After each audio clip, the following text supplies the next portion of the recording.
Okay, hi, welcome to the Katie Horgan, Arizona Real Estate Podcast. I'm still doggy sitting, so I'm up in Cave Creek for a while until Monday, St. Patrick's Day. So I was gonna play a little jig here. So I'm gonna roll the intro, and then I'm gonna be back to talk to you about what to look for when you're looking at homes to buy.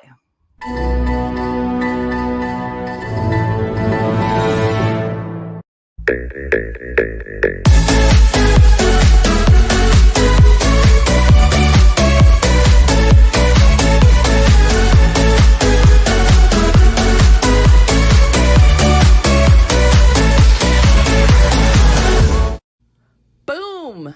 Let's do this.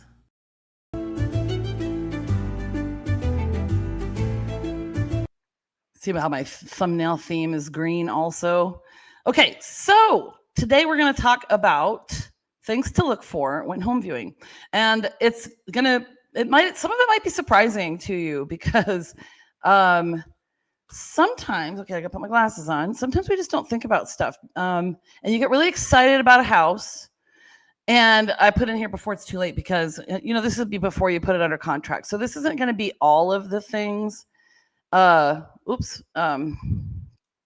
some of the things, some really important things. Here's my email if you'd like to contact me, and I'll share it again later. Okay, so the first thing is you're going to want to bring a notebook to write things down. When you look at a few homes at a time, it's easy to forget what you saw at which house. Label things like the house with the blue cabinets. And I'm a visual person. You may or may not be a visual person, but this really, really will come in handy because you just get overwhelmed, even if you're just looking at 3 homes. I mean, it's kind of a lot. 3 to 5 is kind of a lot. So that's something that will really benefit you. Okay, so if you're thinking about, so the moment you step inside, take a deep breath because smells can tell a lot about a house.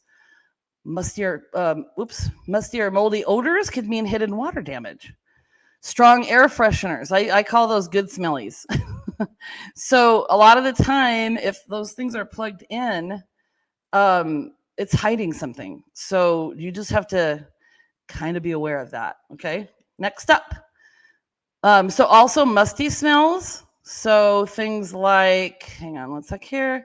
Possible mold or hidden water damage, a weird burnt dust smell near vents, could be a neglected HVAC system.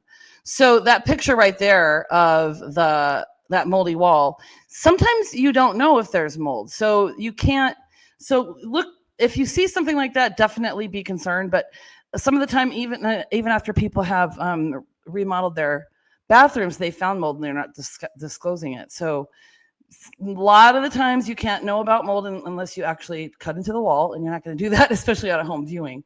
But it's just some signs to be on the lookout for. And then also, if it smells like wet dog, but no dog lives there, that's concerning on multiple levels. Okay.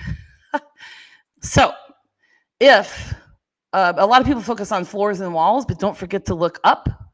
Stains or discoloration on the ceiling can be a big clue that there's been a leak.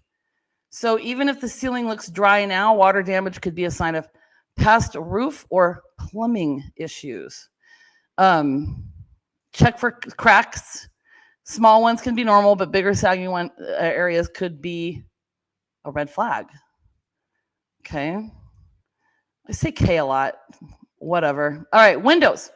Don't just look at the windows, open and close them. Same with the doors. Sticky windows can mean foundation setting or moisture issues. And also with windows, if the windows don't shut properly, it might not just be a simple fix. It could be a sign of a bigger structural shift. Same with the door, okay? So if you're looking at those old 1970s windows, they're probably single pane, have aluminum siding. If they're warping, and they might have rot. Are they energy efficient? No, only dual pane windows. But I have a house that's 100 years old, and so are the windows, and so I'm not going to change them. But it does get really hot here in the summer, so that's something to think about. Okay, next. Oh, so go outside. Oh, let's see. I think I did all that. Yeah. So go outside and walk the perimeter. Step outside and take a look around. Are the gutters sagging or full of debris? That can tell you if water is draining properly or pooling around the foundation. Okay. Also, check for cracks in the driveway and foundation. Small ones are okay, but large gaps might be a sign of shifting or settling. So look for cracks that are wider than a credit card. So if you stick your credit card in there and it's bigger than that, look for that. The depth and length, unevenness, and water leakage. Okay. Then also don't forget to peek at the roof. Oh, there's the roof. Okay.